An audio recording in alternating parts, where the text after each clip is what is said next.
When 30-year-old Sarah Whitaker inherited her grandfather's farm, everyone assumed she would sell it. The assumption wasn't unreasonable. The property sat deep in the hills outside Ashford, a small rural town that had been slowly shrinking for years. The farmhouse leaned slightly to one side. The barn roof sagged. Most of the fences had collapsed. The pastures were overgrown with weeds. And according to nearly everyone who had looked at the place, the soil was exhausted. For decades, farmers had struggled to make a profit there. Sarah's grandfather, Harold Whitaker, had stubbornly stayed until the end. After he passed away, the farm became little more than an unwanted piece of inheritance. At least that was how the rest of the family saw it. The will reading was uncomfortable from the beginning. Sarah sat across from her cousins and two older uncles inside a law office downtown. The attorney reviewed the documents. Harold's savings had been divided among several relatives. Vehicles were distributed. Personal belongings were assigned. Then came the farm. Harold Whitaker leaves the entirety of Whitaker Farm to his granddaughter, Sarah Whitaker. The room became quiet. Then one cousin laughed.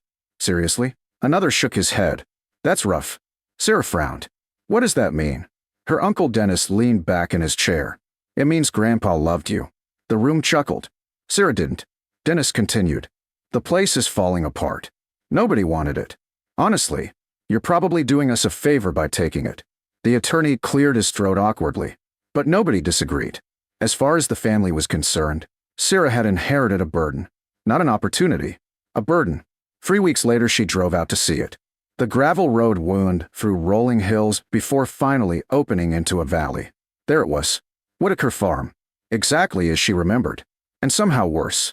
Tall grass surrounded weathered buildings. The old farmhouse looked tired. A tractor rusted beside a fence line. Sections of pasture had disappeared beneath brush and young trees. Sarah stepped out of her truck. The air smelled clean. Fresh. Quiet. For a moment she simply stood there. Most people saw decay. She saw memories. As a child she had spent every summer here. Her grandfather taught her how to mend fences, how to identify wildlife tracks, how to repair equipment, how to work until a job was finished. He had never treated her differently because she was a girl. In fact, he often joked that she worked harder than most boys. The memory made her smile. Then she noticed something else. Despite its condition, the farm still felt alive. The fields weren't barren. The creek still flowed. Wildflowers covered parts of the hillsides. Birds moved through the trees. The place felt neglected. Not dead. That distinction mattered. A lot. Over the next month Sarah made a decision everyone thought was ridiculous. She quit her office job, moved into the farmhouse, and committed herself to restoring the property. The reactions were immediate. Her family thought she had lost her mind. Friends questioned her judgment. Even local residents seemed skeptical. One afternoon, she stopped at the town hardware store. The owner recognized her immediately. You're Harold's granddaughter. Sarah nodded. I am. The man smiled politely. Heard you're trying to bring the farm back. That's the plan. He hesitated, then said what everyone else was thinking. Good luck. The way he said it made the words sound more like condolences. Sarah simply smiled. Thanks. The first year was difficult. Very difficult. The roof leaked. The well pump failed. Old equipment broke constantly. Money disappeared faster than she expected. More than once she wondered whether everyone else had been right. But every time doubt appeared, she remembered her grandfather. Harold had never quit. So neither would she. Gradually progress became visible. She repaired fences, cleared brush, restored sections of pasture, fixed the barn roof, repainted buildings. Neighbors began noticing. Then they began helping. An elderly rancher loaned equipment. A carpenter helped repair structural damage. A retired mechanic taught her how to rebuild an old tractor engine. Slowly, Whitaker Farm started looking like a working property again. One afternoon near the end of summer, Sarah was clearing weeds behind the farmhouse. The hillside rose steeply behind the house. She had walked past it hundreds of times. But something caught her attention. A patch of metal, half buried beneath grass and vines. At first she assumed it was old scrap. Then she pulled away more vegetation and froze. It wasn't scrap. It was a door. 2 weathered wooden doors reinforced with rusted metal straps, built directly into the hillside, almost completely hidden beneath decades of overgrowth. Sarah stepped backward. She had never seen it before. Not once. Which made no sense. She had spent countless summers here. How had she missed it? Curiosity immediately took over. She spent the next hour clearing vegetation. As more dirt and roots disappeared, the structure became visible. Stone walls, heavy timber framing, ancient hinges. The doors appeared incredibly old, much older than the farmhouse itself. The discovery bothered her all evening. At dinner, she searched through old family photographs. Nothing. Property records. Nothing. Maps. Nothing. No mention of any cellar. No photographs. No references. It was as though the structure didn't officially exist. The next morning, she returned with tools. The doors resisted. Years of moisture had swollen the wood. Rust had seized the hinges. After nearly 30 minutes of effort, one door finally groaned open. Cold air rushed outward. Sarah immediately felt a chill. The darkness beyond seemed almost unnatural after the bright afternoon sun. She grabbed a flashlight, then cautiously stepped inside. Stone stairs descended into the earth. The walls were built from hand-cut rock. Water dripped somewhere in the darkness. The space smelled old. Very old. At the bottom of the stairs, the cellar opened into a surprisingly large underground room. Shelves lined the walls. Most were empty. Others had collapsed long ago. Dust covered everything. Sarah slowly swept the flashlight across the chamber, then stopped. A workbench stood against the far wall. Unlike everything else, it appeared intentionally preserved. The surface remained remarkably clean, and resting on top was a metal box. Sarah approached carefully. The box itself looked ancient. Its surface was covered with rust and scratches. Yet someone had clearly placed it there deliberately. She opened it. Inside were papers. Bundles of documents tied with faded string. Old maps, handwritten notebooks, and a sealed envelope. Across the front, written in neat handwriting, were 3 words. For the future. Sarah's pulse quickened. The handwriting looked familiar. Very familiar. She recognized it instantly. It belonged to her grandfather, which raised an impossible question. If Harold knew about this cellar, why had he never mentioned it? And what exactly had he hidden down here? As Sarah carefully lifted the envelope, she heard a sound behind her. A faint metallic noise. Somewhere near the entrance stairs. She spun around. The flashlight beams swept across the darkness. Nothing. Silence. The cellar suddenly felt much colder than before. And for the first time since opening the hidden doors, Sarah realized she might not be the only person interested in whatever her grandfather had left behind. Sarah stood motionless. The flashlight trembled slightly in her hand. The metallic sound had been real. She was certain of it. For several seconds, she stared toward the stone staircase. Nothing moved. No footsteps. No voices. Only silence. Finally, she took a careful step forward and swept the flashlight across the stairs. Still nothing. After another minute, she convinced herself it had probably been an old hinge shifting or a loose piece of metal settling somewhere above. The cellar had been sealed for years, maybe decades. Old structures made strange noises.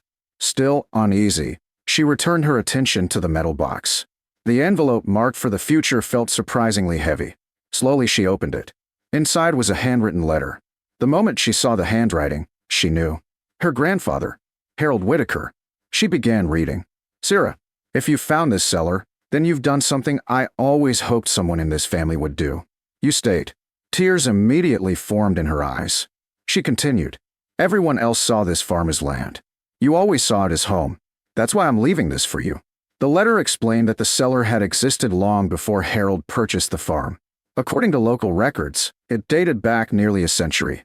Previous owners had used it for food storage, tools, and supplies during harsh winters. But Harold had eventually discovered something unusual, something hidden in the property itself. Sarah's pulse quickened. She turned to the next page. Attached were old survey maps, notes, measurements, handwritten observations. For years, Harold had been studying the farm's soil and underground water systems. Then she found the sentence that changed everything. The farm isn't failing because the land is poor.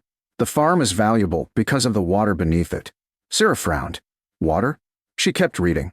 Decades earlier, Harold had discovered a massive underground spring system running beneath the property. Unlike neighboring farms that frequently struggled during drought years, Whitaker Farm sat above an unusually reliable natural water source. At the time, the discovery had seemed unimportant.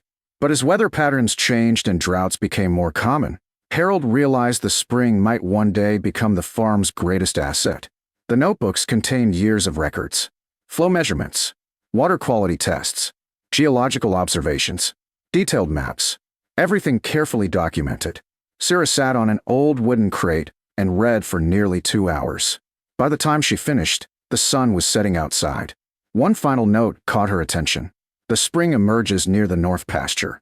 Most people never notice it because it's hidden beneath thick vegetation. The north pasture. Sarah knew exactly where that was. The following morning, she headed there immediately. The area sat beyond an overgrown section of fencing. Dense brush covered much of the hillside.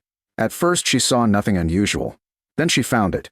A narrow stream emerging directly from the ground. Crystal clear. Cold. Steady. Even during one of the driest summers the county had experienced in years, water flowed continuously. The more she explored, the more astonishing the discovery became. The spring wasn't small. It fed multiple channels throughout the property. Many had become hidden beneath decades of neglect. Over the next several weeks, Sarah hired experts, hydrologists, geologists, agricultural consultants. Every report reached the same conclusion. The underground water source was exceptional. One consultant stared at the data in disbelief. "Do you realize what you have here?" Sarah smiled. "Not yet. The most reliable water source I've seen on private agricultural land in years." Word began spreading. Fast. Then came the offers. Companies wanted to lease portions of the property. Agricultural groups wanted partnerships. Investors suddenly became interested in the farm nobody had wanted. Even more surprising, neighboring farmers started visiting. Several had struggled through repeated drought seasons. The possibility of access to a dependable water source caught everyone's attention. Meanwhile, Sarah's relatives learned about the discovery. The reaction was predictable. One Saturday afternoon, 3 vehicles pulled into the farmyard. Sarah recognized them immediately. Family. Her Uncle Dennis stepped out first. 2 cousins followed. The same people who had laughed during the inheritance meeting. Dennis forced a smile. "Sarah, Uncle Dennis. We heard about the spring. I'm sure you did." He looked around the property. The improvements were impossible to miss now. The restored barn, the repaired fences, the healthy pastures. Everything looked different. "Seems the farm turned out better than expected." Sarah folded her arms. "It took a lot of work." Dennis nodded. Then came the real reason for the visit. "We were wondering if maybe Grandpa didn't fully understand the value when he wrote the will." Sarah almost laughed. The exact same argument people always made after discovering someone else's success. The farm had been worthless when she inherited it. Now that it had value, everyone suddenly wanted to revisit old decisions. "No," Sarah replied calmly. Grandpa understood exactly what he was doing. Nobody had an answer for that. Because deep down, they knew it was true. Harold had chosen Sarah deliberately, not because she was lucky, because she was the only one willing to stay when the farm looked hopeless. The relatives eventually left, disappointed, but without an argument. Over the next 3 years, Whitaker Farm transformed completely. Sarah expanded carefully. The spring allowed reliable irrigation. New crops flourished. Pastures improved dramatically. She built partnerships with neighboring farms, helping them access water resources through fair agreements that benefited everyone involved. The valley slowly began recovering. Local businesses saw growth. Families stayed instead of moving away. The farm became a cornerstone of the community. Then one autumn evening, Sarah returned to the hidden cellar. The same cellar that had started everything. The space looked different now. Clean, organized, preserved.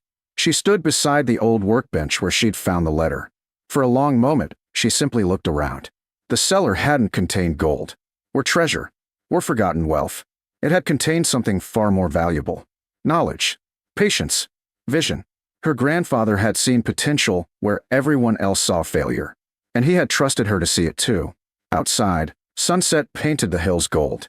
The farm stretched across the valley below. Healthy fields, strong fences, working buildings. Life. Everything people once claimed was impossible. Sarah smiled. The hidden cellar had changed everything, not because of what was inside, but because it proved something her grandfather had always believed. The greatest opportunities rarely look valuable at first. Most people walk away too soon. Most people stop digging. Most people give up. But sometimes, the difference between a worthless farm and a thriving future is simply one person willing to open a forgotten door and look a little deeper than everyone else.